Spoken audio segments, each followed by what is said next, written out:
Hello and welcome to Backstage with Gig Performer.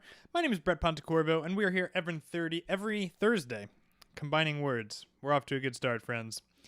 Every Thursday, 11:30 a.m. Eastern Standard Time, meeting with musicians, Gig Performer users, front of house people who are all using Gig Performer to power their live performance setups. And today is no exception. We have a fantastic guest coming in, Karl Ludwigsen, who's an amazing keyboardist, playing a lot out and using Gig Performer to power his live setup. But before we jump in today, do say hello in the chat. We've already got Martin still coming in from London. Martin, thanks for being with us.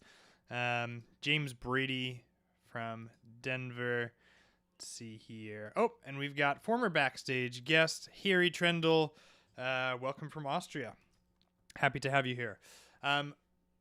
We're talking all today about rack space versus variations. So if you are like, I build all of my stuff in rack spaces, let us know that in the chat. If you are over here going, man, I use only variations, I have like 2 rack spaces, let me know that in the chat as well. But don't want to make y'all wait too long. We've got an amazing episode today. So we're going to welcome to Backstage with Gig Performer special guest, Karl Ludwigsen. Karl, welcome to the stream.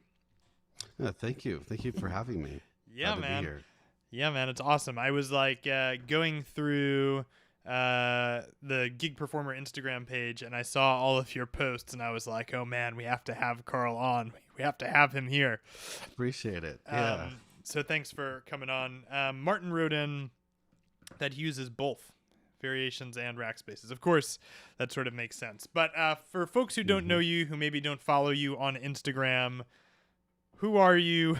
What's your musical background, your professional background? Like, where are you at? How did we end up here on Gig Performer Backstage today? There's a lot to digest in that question. I know. You could cut it short or whatever. However you want to go about it is cool. Well, in some ways, I like to consider myself maybe a professional hobbyist. Okay, sure. But I guess how I got here to now, I've done bands pretty much all my life and done the cover band thing for a long time. I made a decision just about 2 years ago. You know what? I want to up my game. I want to do this a little bit differently. Mm-hmm. Hardware was getting more expensive. I couldn't just throw 6K at a flagship keyboard. Yeah. I thought, okay, I'm going to turn to the software route. So I, started kind of looking at different plugin hosts, and, Gig Performer just kind of made sense. And I kind of went pretty much all in on it and started downloading plugins.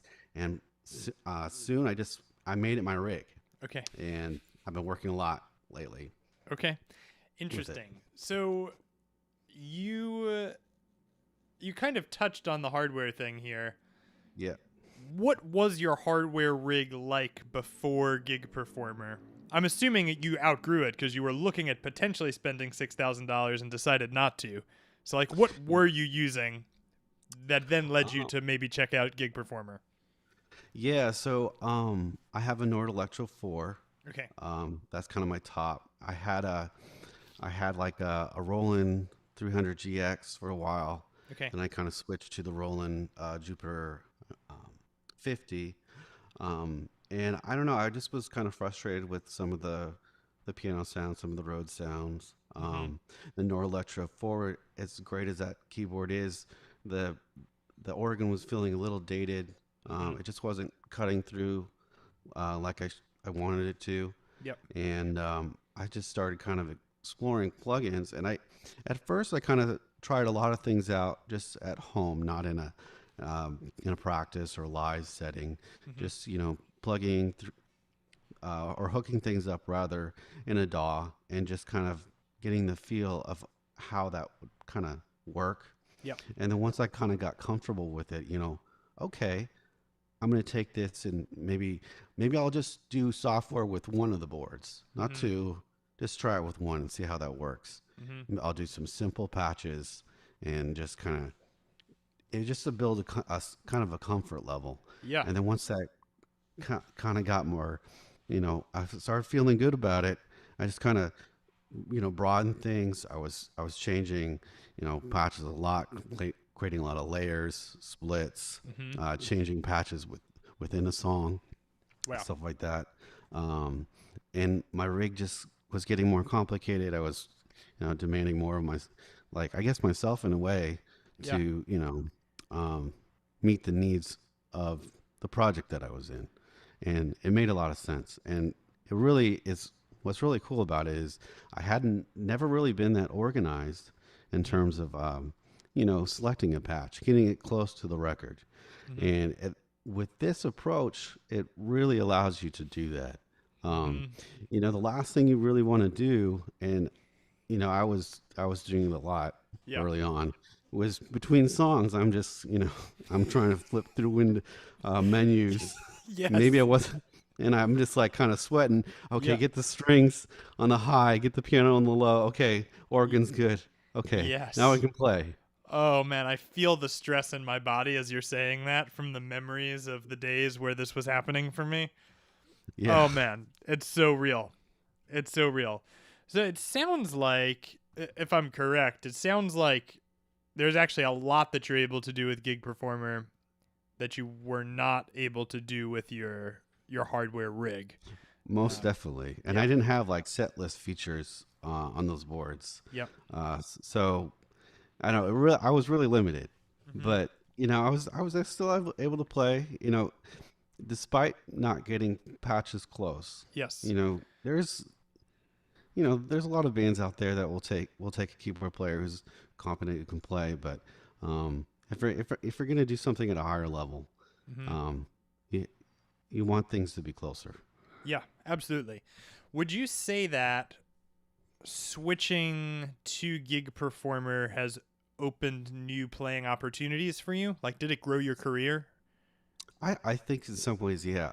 Okay. I think some bands wouldn't consider me if I was on the old rig.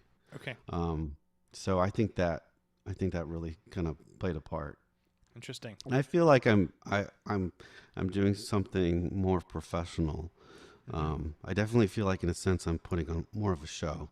Yep. Because I think like maybe that, and this is not to dog on other keyboard players who are just starting out, but when you start, putting patches together or layers, you're kind of setting yourself apart, and you're also showing the other musicians that you really care about how the product of the band is going to be shown, and that's a big part of it too.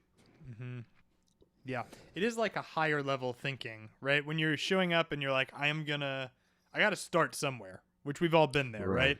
Yes. You show up and you're like, I got strings, piano, Rhodes, and organ, and if you want something that's not that, you are going to use your imagination, right? Like you got to start somewhere. But when you get past that, it's almost like your mind has expanded. You have the capacity to dream and be like, hey, what if I could do this? You create it, and then all of a sudden, now you're thinking as if you're in the audience and what the audience wants to hear, and you're like going ahead of them and really providing an experience for them, which is really cool. It definitely is a next level thinking. And when you show up with a super pro thing, people treat you different, and opportunities open up, right, for you, which is really cool. And it is an adjustment period, when I first started, I made some mistakes, a lot of them. Interesting. What kind of mistakes did you make when you were first getting started? Like, what were your biggest fails? I think a lot of it was getting levels really out of whack. Okay. That was one thing, and just poor organization of some of the patches. Just not being able to, I guess, go smoothly to the next. Yeah. Yep. Did you ever have like an atrocious disaster when you were first getting started? Before I bought my new PC. Okay. Actually, I'm on a Mac. Yeah. But I had a 10-year-old Mac that I actually kind of like did a trial run of the software approach with. Yep. And it actually blew out on a show. Oh gosh. And I was so mad at myself. But I still had my old boards, and I was able to just use the onboard sounds of of the two boards I had. And was that the impetus for your new rig? Like, that was a catalyst of just buying a new PC. Yeah, new that's what I computer. meant. That's what I meant. Yeah. Was that gig outdoors? It was not. Okay. Trying to remember the exact date. This is well over a year and a half ago. It's written in Karl's journal the day it died. Yeah. Oh god, it's real. It's real. Okay. Yeah, embarrassing. Totally embarrassing. Oh yes. I think we've all kind of been there. When you do first like jump over into the software realm, and we talk about this a lot. I think every once in a while somebody will come through the forum and be like, I built this thing and then I went on stage with it and it didn't work. And then it's like, you don't want to be snarky, like you want to really help people and support them through the journey because it's such a journey. But the next question is usually, did you test it?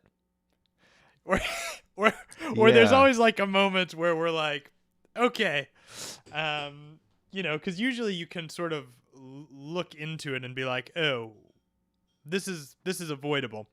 Anyway, we could go down a long rabbit hole there, but I want to look a little bit at your setup because when we were chatting, the thing that most blew me away was that do you have 5 rack spaces? Is that right? Well, let's see. I usually just use about 3. Okay. When I any one of my shows, 3 or 4. So why are you going with this variation-based approach? And did you start with the variation-based approach? I think I had more rack spaces at first. Okay. My very old PC, 10 years old, I couldn't do really big racks. The idle CPU was just a little higher. Okay. And that caused some problems, so I did have to spread things out. But I guess I took more of the variation approach because I guess there was layers that I would create that I really liked, and I would want to recycle that and use it in a different song or whatever. And there are certain I guess in my mind there are certain combinations. I guess my screen shared now. Yep. Everyone can see it.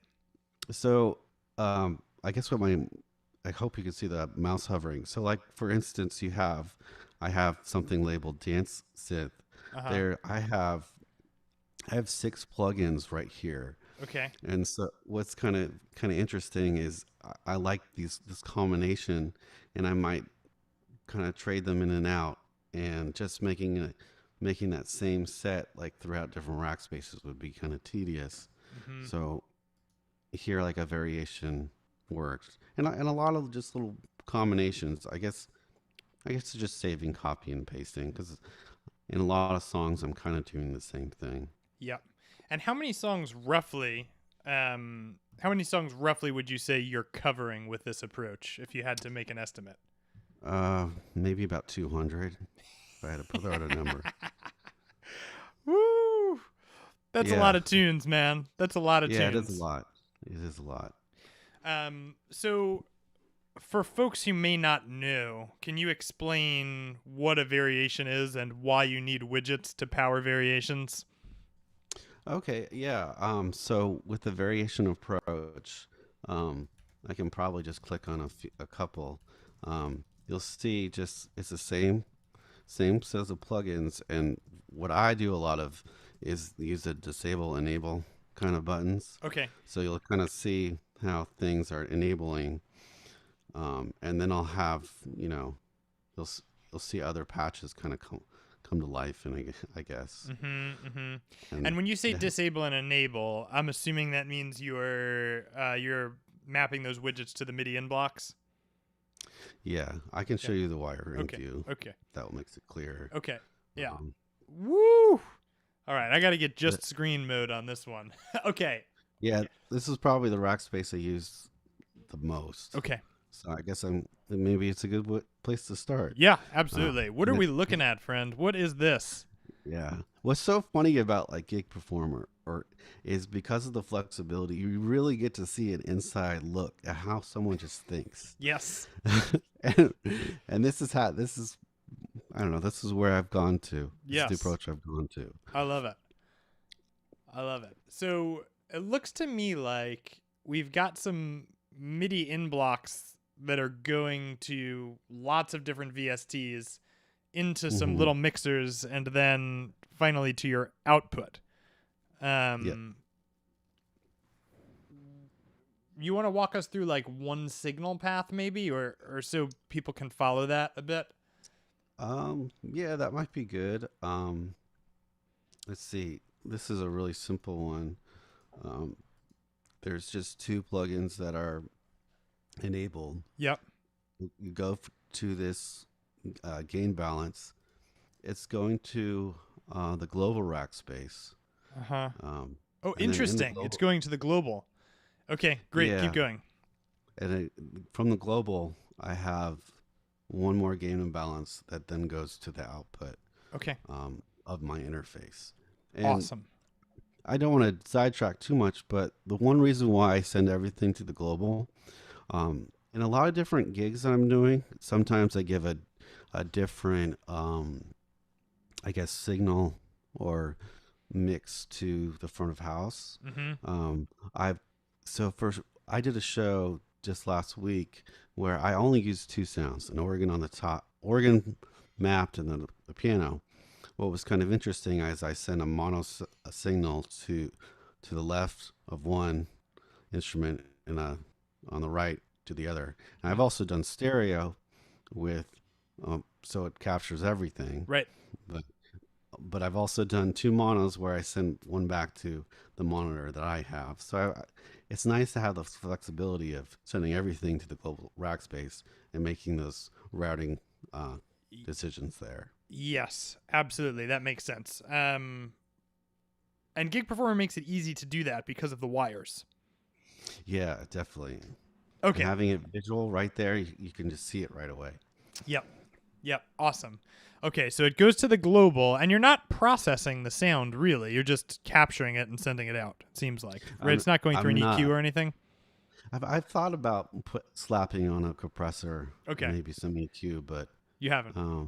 I haven't yet. It must not be needed then. Right? I don't know. Yeah.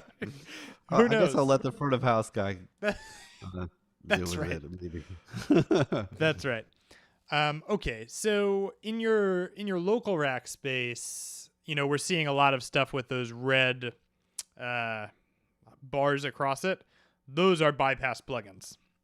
Yep. And that is linked to the widgets on your front panel. Yep, they are. Okay. Then, when you move between variations, your variations are saving the state of the widget. Yep. So, for those of you who are maybe not familiar with how this works, and Karl, feel free to jump in here. It looks like you've got volumes and bypass widgets on that panel. You've got key split widgets below that. And so with every variation, you're just adjusting the state of these so that you can turn things on and off. I really like that. It's great. And what is your CPU at right now? 40%. Yeah, not bad. Also, for folks who are watching, Karl is live streaming right now, which means his computer is doing a lot of extra work to get the video to us. Does it sit at about 40 when you're performing, or is it usually higher or lower, or you don't really know? It depends on the rack space I have loaded for the song. Okay. That impacts it. Because when you load such a, I don't know, monstrous. Right. That's a good word. That's a good word. I guess, yeah, it's going to be higher. Okay. And if you have a older computer, it may not be the best approach. Yep. But it works for me. Okay. So I stick with it. Awesome. So can you maybe demo like moving between some variations? I know you'd mentioned you like having certain things easily accessible. Like, what does it sound like when you move between, I don't know, two variations of similar, stuff? I don't know if that's easy to showcase. Yeah, I guess, what are we trying to show? Well, Just how variations work. It looks like you've got synth and mega synth with bells. Like, what does moving between those two sound like? Oh, yeah. So that's the mega synth. Nice. And then, aha. so there's some bells on top. Okay. Well, that's actually a really cool use case for this type of thing, right? How did you do that? Can you show us the widgets and the mapping for getting the bells on top? Yeah, so this is the mega synth, I guess. Yep. That has, and it's up to a split point of B4. You can't really see it. My keyboard's off to the side. It's okay. So this sound is going to be up to that point, and then I believe the bell, yeah, it's way down here. Yes, it's over here, and then I have a set volume for it. Nice. And then, Nice. And then a little synth that goes with it. Okay. Okay. And I have a lot of I guess rock spaces like that. I think one of my favorite ones that I do, let's see, that people really love is when I do PYT.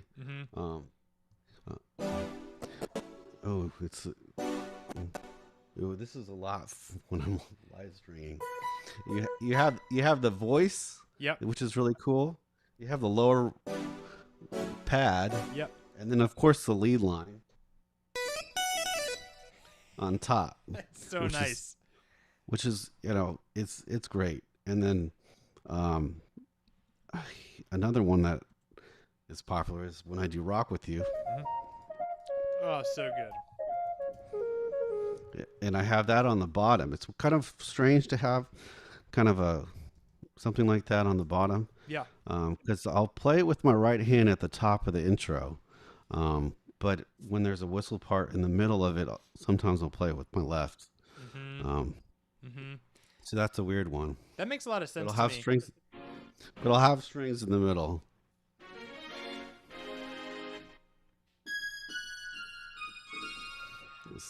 It's so good. You're doing something that's like kind of a master pro tip. Can you explain the quick song finder and what you're doing there? Oh, so like I said, I have quite a few songs that we do, but I'm using the shortcut, Apple F, and it's a great way for me. If I'm in rehearsal or something, and someone say, "Hey, we're doing whatever song," it's a quick way to bring up that variation like that, and you're ready to go. Yep. So it's just a list of all your songs, and you can filter through them. It's like search. Yeah, really brilliant.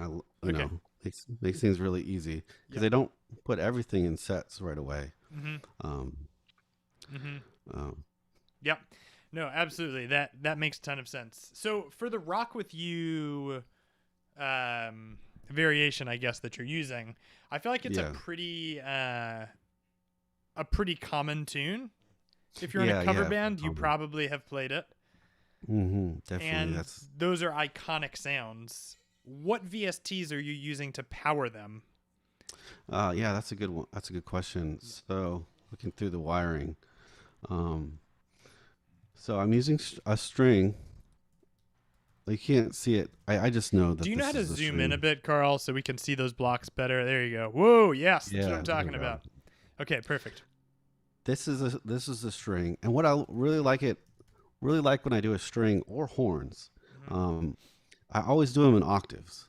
Okay. So one at MIDI is doing just up an octave, 12 cents or 12 steps, semitones, steps. Yeah, and then you have the lower, and I do that on horns as well, as you can probably see right here. Yep. And I also doubled these two, so not only if I'm sending an upper and a lower the signal, I'm doing that to both. Okay. And it just makes a really fat sound. So when you do that, you're sending them to both. Okay, I see you're doing that on the horns. Okay, I didn't follow that, so I'm just going to repeat it. Basically, each of those horn sounds are getting an octave. Yeah. Okay, perfect. But not the strings here, it looks like. It looks like the Triton is just... No, I'm doing the same thing. Okay, you are. So for these strings. I You see. can probably I kind of hear it. Yep. So you probably hear how they're in octaves, and depending on the instrument, things just sound better when you have it in an octave. When I'm layering it, if I want the strings to be a little thicker and I add a pad, usually I don't make the pad octave also. Right. But yes. The Triton Extreme is like it's come up quite a few times. Is that one of your go-to VSTs? Yeah, I really love it. Okay. I using it everywhere. It is really low CPU, so okay. That's my plug-in. Okay, is it a Rompler or is it a synth? It's got some synth capabilities. Like if I was to open up, you could see some of the editing capabilities in the FX that you might see in like another synth, like Serum or something, or Diva. But maybe not. Definitely not as deep. But yeah, I would consider it kind of a Rompler. Okay. So I think people who might have looked at things like Omnisphere or Sample Tank, Triton Extreme VST, I don't know, is a good alternative. Yeah. Okay, I love it. And the string sounds are what language am I looking for? They sound like the right time period. Yeah. Okay. Yeah, I can see that. Yeah, I can see that. There's definitely I guess you could say a Triton sound. To the strings. Yep. Absolutely. And then for horns, it looks like you've got octaves. What are you doing for the sine synth? The sine wave synth. It's the best thing I can call it. Yeah, I'm using the Jupiter, and this is from the Arturia V collection. Okay. Nice. I don't use the Arturia that often. Okay. Just because if I'm just looking for inspiration, it's a little tough to go through all of them. Gotcha. But the cool thing about it is, if you look up a song and you're like, what synths did they use for this track? Yes. They'll list them and be like, oh, I have a Jupiter plugin. I have that. Yes. Or I have the Juno. I can dial in a patch for that. Mm-hmm. Is that how you landed on the Jupiter? Like you looked it up and that's what was being used, or? I guess in this case, kind of half true. I just wanted a good sine. Some plugin that made a good sine wave. Sound. I think the last time I built this, which was for one of my keyboardists collective things that I do, I ended up building this in Serum because I was like, it's a good sine wave. Here it goes. And, ended up sounding great. But I was like, it's definitely not the most. Michael Jackson was not using Serum. I'm pretty sure. I have to check Wikipedia, but pretty sure. And then you're running through THU. Talk to me about what you're doing with the THU there. Yeah, so it felt a little, lacking just on the initial sound. And there could have been some effects I could have done within the plugin. Yeah. But the problem with that is, it's easy to forget, what kind of processing you're putting on a sound if you do it within the plugin. So here, I'm just putting on a tad bit of delay, reverb, and chorus. Yeah. And it really kind of it brings out a really nice sound. Wow. That I really like. That's awesome. And is this the built-in version of THU or the full version? I don't know. I just started using it. Great. So we also, for folks who are watching, we're partnered with THU. So if you want to upgrade to the full version of THU and you're a gigperformer license holder, you can upgrade for 10% off. So we have info of that on our website. But you just got reverb, delay, and chorus. I love it. Yeah, that's it. It's beautiful. Yeah, it's super simple. Okay. The patch that's much more challenging, in my opinion, to recreate is the wop wop wop wop wop wop wop wop. That's the official musical term. What did you do to create that one? I don't think they have that covered. You didn't do it. There you go. No. Do you know what I'm talking about towards the end of the song? It's like a call and response. I think I just used the whistle for. You used the same one. I just used the same one. You used the same one. Okay. Yeah. There you go. I love it. I Fantastic. think if you play it a little differently, you sort of get that wah sound Okay. that you're sort of Okay. I ended up, saying. I think, doing it with like the adjusting the filter response, basically. Oh yeah, that'd be another way to do So it. the Yeah. filter was closing instead of opening, Mm. which ended up being cool. Okay. And then did you talk through the horns? Sorry. You already talked through the strings on this patch. Okay. Yeah. Fantastic. So why did you end up going with a mega gig file instead of like 1 gig per band? You mentioned you play with a lot of different bands. Yeah. So why 1 gig file when you have multiple bands? I do a lot of this. There's a lot of overlap in songs, Okay. and it makes it easier to just keep everything organized when you can just, I don't know. I basically have everything there. Yep. And I can, what is going to work for one band usually works for another. There's a couple times where that's not true, because most of the time I'm the only keyboard player. Right. But I play with another band that has two, so I do make certain songs I simplify a little bit. I don't have to cover as much, and I don't think, yeah, I don't have to cover as much. So a lot of times I'm doing something simpler. I might just play one patch. Yep. I might not have a split. Yep. You know. Absolutely. Okay, well this is fantastic. Can you explain for folks who might not be familiar how you move your variations into a song for your set lists? Very for my songs. Like when you go from moving these patches to putting them into a song, like into a like how Like do if you I use create it. these live? You're on the right page. Yeah, so whatever I'll create a song, and you can see the rack space selection on the lower left. Yep. And I'll just choose. Yeah, there we go. Mm-hmm. Point it out. Yep. I'll just choose what is the most appropriate. Yep. There is another part of this and this is pretty much what I'm showing you here. It's just all for my bottom board, my main board. Okay. There's some tweaks that I use with the top, but I don't change the top board very often. It's the only thing I really do on the fly. So what do you do? Tell me about your tell me about your top board. So I do it.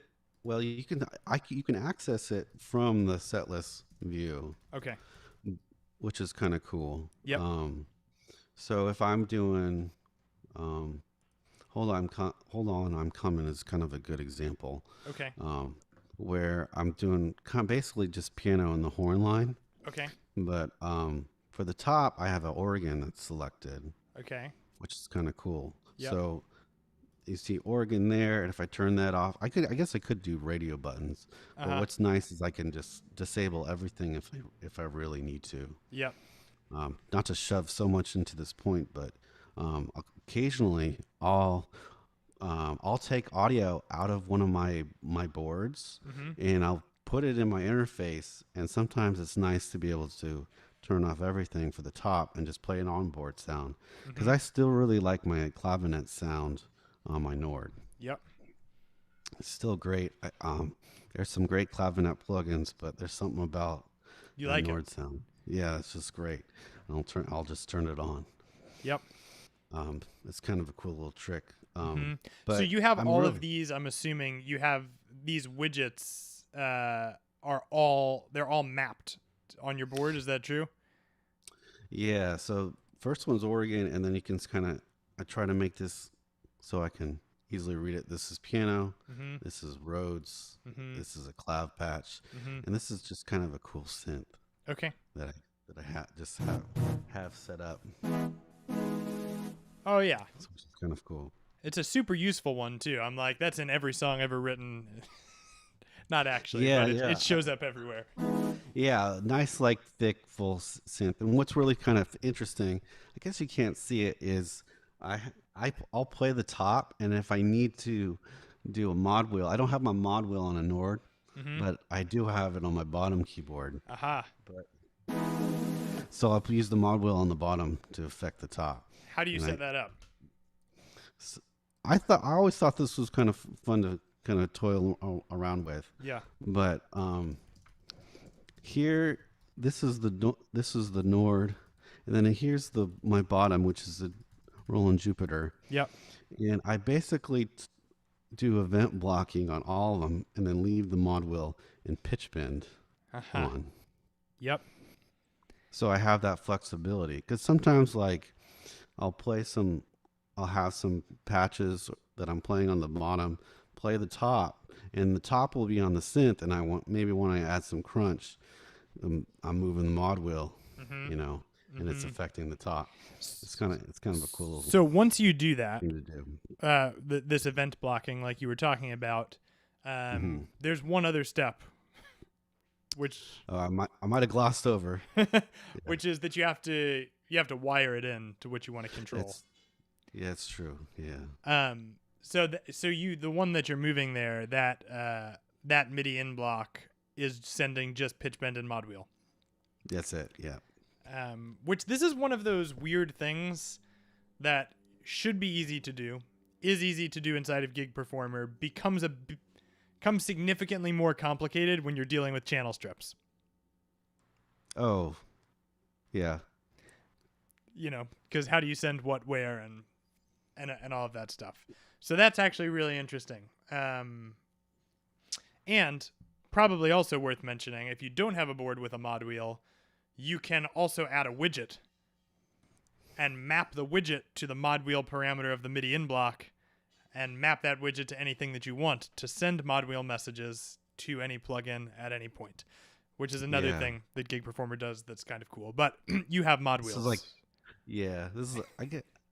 That would be probably a little better, but yeah, this is the approach I chose at the time. It's all good. That's like one of those things that, I had to figure out. I don't even remember what the need arose for it, but the MIDI in block has the ability to send and create all of the notes and all of the CC messages. So it opens up some opportunities because it's designed for live performance, which is really nice. So you mentioned that you really love the Triton. Is that what's in the global? I actually can't read what those are. Yeah, these are Tritons. I've got a couple piano techs. Okay. The Modart stuff is really great. I use that for all my pianos, Rhodes, a lot of the clavinet sounds I use. I feel like I only use like maybe 3 plugins. I got the Hammond B3X, which I love. Okay. The Piano Tech, the Triton. I use some of the Arturio stuff kind of sparingly. Okay. But every once in a while, it fills a gap that's like, okay, glad I got this. Yes. Yes. It's like, it's having like this kind of like weird hammer, and you're looking around the house like, wait a minute, I kind of need to use you right now. That's right. Or a wrench, or certain special screwdriver. That's absolutely right. Yeah, it's one of those things that, you have it and you're happy you do. We actually just got a question coming in, which folks who are watching, feel free to ask any questions of Karl that you would like. Are there any gigperformer related performance issues that can come from using multiple MIDI blocks? Any rules of thumb? What are your thoughts on that, Karl? Any problems with? I guess that you could confuse yourself with the routing. But performance, no. I mean, it's such a low usage, CPU usage, really, a MIDI. It's so fast. Yeah. I think just from like a framework perspective, label everything. Yeah. Probably number one, so you know what you're looking at. Number two is if you're using more than one keyboard, make sure that you're not using Omni MIDI in blocks. Yeah, I guess what kind of came to me also is, when you're plugging in, because I have swapped keyboards out before, for whatever reason, Always know where C3 is. That's all I can say. Yep. Because if you do, then you'll know how to kind of cater things to your existing setup properly. Yes. Because I actually kind of look at my keyboard in kind of a funny way, going, okay, I know that's C1, C2, C3, C4, C5. I kind of have it all kind of in my head. It's nice to know. It's like, because it's not a big deal, but there's no highlighting really in the MIDI block to show or my variations where the split points are. Yep. I play these songs so often that I don't really think about it. But if I haven't played something in a while, and a lot of times in the variation, I'll put the split point and go, okay, that's C4. I think I saw that. Can you show us that? Hold on, let me bring up your screen. Okay, yeah. So when you're talking about split points, like where do you write that? Yeah, so I do that on several ones that have horn parts. Gotcha. This is F4, E4, A3. Some people will be like, why would you have so many? But like sometimes I really need that extra note, or I need to go a little bit lower here.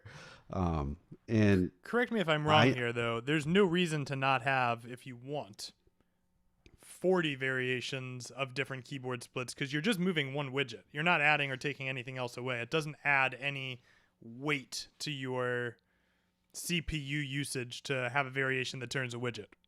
Yeah, definitely. Yeah. Okay. All right. Yeah, I think CPU usage really is I don't know, correct me if I'm wrong, but really just how many plugins you have loaded and what's active and playing at that moment. All of the techies who are watching us are cringing as we make a vast generalization. But I do think if we're making a general statement, I would say that you are generally correct. Speaking. Yeah, generally speaking, that's usually the biggest factors. Yes. Yeah. Which can be greatly mitigated. I had a client the other day. There's a fantastic scriptlet called let me look for it. Auto bypass scriptlet, maybe version 2. Well, basically what it does is what you're doing, but it allows for auto sustain within variations, and it will automatically put your plugins to sleep if they're not being triggered after a certain period of time. And it, cut his CPU in more than half. Interesting. But now he wasn't doing what you were doing with having everything already shut off, so that's obviously a really good first step. But so yes, to your point, running VSTs is what it is. So you just label things out right within the variation itself, and then you're good to go. Yeah, that's usually the convention I take. Okay, awesome. Yeah, if anybody else who's watching has questions for Karl about his setup, do put them in the chat, because I'm sure he would love to be able to answer them. Okay, what's your favorite song to play? Like, do you have a favorite cover tune you're playing, and can you take us through that? I know that's a hard one. I didn't prep you for it. Oh man, I guess there's a couple that are, I don't know. I love the MJ stuff. Okay, I really do. Okay. And then I guess there's, the PYT is one of my favorite songs to probably play. Shake Your Body Down, and then there's Ain't No Stopping Us Now. Yeah, I love that. I love that tune. Yeah, there's awesome. probably some other ones. Can you show us that one? Let's see.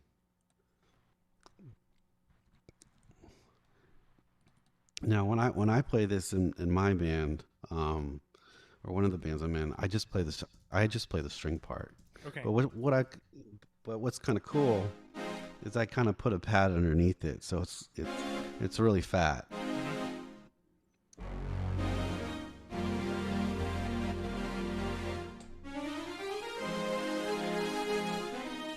You get the idea, but it's so nice. It's so rich. It's such a rich sound. Yes. It sounds funny, but I almost enjoy hearing it more than I do playing it. Sure. It's just a good sound. Dude, what are you doing for Car Wash? Are you playing just strings on that, or are you triggering a bunch of samples? Oh. Let's see. I'm just doing piano and strings on that one. Gotcha. there's probably, like Disco Inferno is a good one. Oh, you Just do playing the Uptown Road to Funk. Extreme. That's Yeah, that's a tough tune for a you keyboard know, player. Maybe it's not. What are you responsible for? well, I just do the synth part. We do use a backing track, and then the other keyboard players covering some other stuff. And then Okay. we do have some horns. Okay. So that helps. Yeah, so I don't. Yeah, it would be a lot if no backing track, no horns, no Yep. second keyboard player. Um, Yep. there's all kinds of things that would have to trigger, but I don't. I haven't got to that point yet Yep. where I'm like kind of triggering sequences or Mm-hmm. doing samples. Yep. That's kind of. I'm getting very close to kind of uncovering that rock, I guess. Yes.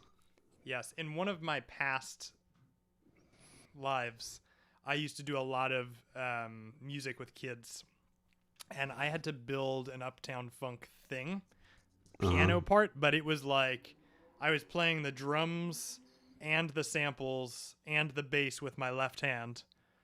Oh. And then like I didn't have hands for the horns, so the horns I was like triggering different parts of the samples with different keys, and I remember it was like, it was a camp performance. It went great. It was a ton of fun, but it was like I was like at home shedding Uptown Funk. And it's like, are the stakes this high? Maybe I should download a karaoke track. I don't know. But it was a good time. I think there's some tunes that we play that may not be the most fun, but I love the patch that I've done for it. Yes. Like Levitating is a kind of a popular tune. I really like that the choir sound that I get, and I got it layered with some other synths that kind of fill it out. Okay. And then I also put a synth on top, which is really makes it when I hit the chorus. What the like the intro pads for that are like iconic. What are you using to make them? Oh, I think in one of my bands the other guy does it. Okay. But, okay. I've thought about triggering those evolving pads on the top keyboard. Yeah. That's a great question. Yeah. Yep. I was able to get close with Pigments. But it's okay. I had to hang out with it for a while. So this Levitating is your 2 keyboard band. Yeah, I played in another band, but we don't do the intro. Gotcha. But yeah, the two we've done that before. Okay. I believe my memory might be serving me wrong right now, but Jeff Wheeler just wrote in and wants you to please talk a bit more on keyboard split volume widgets. I don't know. Jeff, feel free to clarify a little bit. I'm going to just translate this question roughly and ask you, how do you go about making sure everything is the same volume level when you're dealing with these? That's a great question. Yeah. Because generally I'm not doing a lot of like on the fly adjustments when I'm playing. I can change the top board sound overall, and I can change the bottom board overall with a few adjustments. But when I'm doing splits, I have some really good open back headphones. I have some Sennheisers that I really like. And if you have some monitors or open back headphones were really great. You can really dial things in really nice. I can't remember the last time where I played a gig and I was like, man, this strings are too loud. This top one is overpowering this bottom. It's been a long time. But investing in nice monitors or having good, well, these are closed back, but if you got some good open back headphones, that could really, give you the opportunity to really hone in on the volumes of all your splits. Yep, absolutely. It's also worth mentioning, we're not dealing necessarily with just straight volume. We're dealing with perceived volume as well. How everything just sits. And I don't measure it. Someone might say, okay, just get everything at -3 dB, -0 dB. I'm not really doing that. I have some patches that are a little lower, and I just turn up my overall volume. Gotcha. On my interface. Gotcha. I'm not doing like LUFs. I like that. You can really get technical and get things like, really dialed in. But I feel like my own ears are enough. Gotcha. Yeah, I Really. think most of the time, if you're working with front of house, that is correct. As long as you get it close, right? If you're not sending them like the out of the box volume level. Jeff says it was at the top of your rack visual. I don't know. Do you know what that means? Where? Oh, like let's see, visual. Probably like. I mean, I like to see it. Like like I'm getting a signal, and I do kind of like. It is nice to know how much headroom you really have. I guess if you putting a lot of different layers together, and then you might look at the outcome, and I might go to my global rack space and then kind of look at the gain there, just to kind of get an idea. If there's anything really out of whack, of course you can use your ears, but having that visual indicator definitely helps too. Yep, 100% agree. I have a few more questions for you, but anybody who's watching, if you have some questions for Karl, feel free to pass them through. So, for you, Karl, if you were encouraging somebody to get started with gigperformer, and you could like give them one tip or one word of advice for getting started, what would you tell them to do? That's a tough. I'm not really sure. Well, I guess figure out your own goals and what you really want out of your rig. What do you want to accomplish? Maybe don't get too ambitious right away, but start with something that you feel comfortable with. I think that's a good line of thought. Yep, absolutely. I think if you're brand new, hearing somebody tell you like know what you're trying to go for can sound overwhelming, but I want to just support what Karl has said here, because even if you're playing in your bedroom as a hobby, you could easily sit down and be like, the thing I really want to be able to do is play piano and strings at the same time, and then start there. And I actually think, Karl, what you've shared is the fastest way almost to learn anything. Because if you start with what you're trying to accomplish, you are asking the correct questions, which then leads you to better questions and more depth in the software and all of that stuff. It's easy, more specific about. Yes. And then you can build on to what you're already working towards, I guess. Yes. And you naturally will, I think, when you use that backwards first approach of what am I trying to accomplish? Because then you'll be like, oh, I can do this thing. I wonder if I can do, the next thing or whatever it is. Right. I mean, when I was just starting, that was a good way to describe it. All I wanted to do was like, wait a minute, I just want to get strings and a piano and maybe a pad underneath this. Yep. How do I do that? Yep. And can I get them close to the right volumes and stuff like that? Just the really simple things, not trying to make some complicated splits or trying to get them incorporated into a song. Just make a sound. Yep, absolutely. For folks who maybe want to get in touch with you, want to hear you play live, want to see what you're up to, how do they go about doing that? I think the best way is just to follow my social media. Just put in my name, Karl Ludwigsen, and you'll find me. I don't use any special handle at the moment. Okay. So just use my name and you'll see me. Okay. Find me. Awesome. Yeah, and your Instagram is a ton of fun to follow. So if folks who are trying to get in touch with Karl, check him out on Instagram or any of the other various places. Did we miss anything, Karl? I'm trying to make sure I got all of my questions out. I think we covered it. Yeah, that sounded pretty good to me. Oh, I did. This was my last question. It came back to me. Are you using the rig manager? The rig manager. I think it's been a long time since I've even bothered with it. Okay. Because I guess you don't need it. It's not. I guess I don't use it. I guess, yeah. Yeah. Totally fine. You just mentioned that sometimes you have to switch your boards out, so I wondered how often that happened, or if it was. Yeah. Well, I think there's an option that says when you switch it to switch all MIDI blocks. MIDI blocks, Mm-hmm. that has worked for me. Mm-hmm. So I guess using the plugin manager or the rig manager would be a better way of doing it. We'll have you back in 6 months to just do an episode on the rig manager. Yeah. Yeah.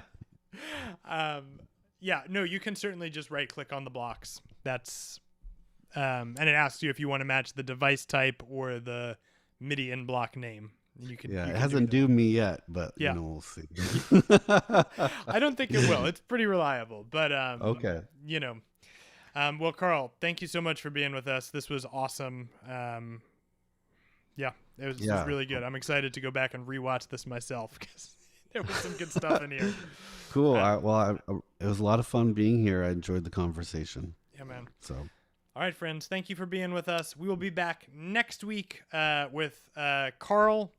Different Karl. No, we'll be back next week with Christian from DDFM Music. If you haven't checked out his plugins, do check them out. They're one of our partners. He's going to be talking all about how we can use plugin wrappers to make use of GP relayer inside of. Nope. Wait for it. It's coming. No, it's not.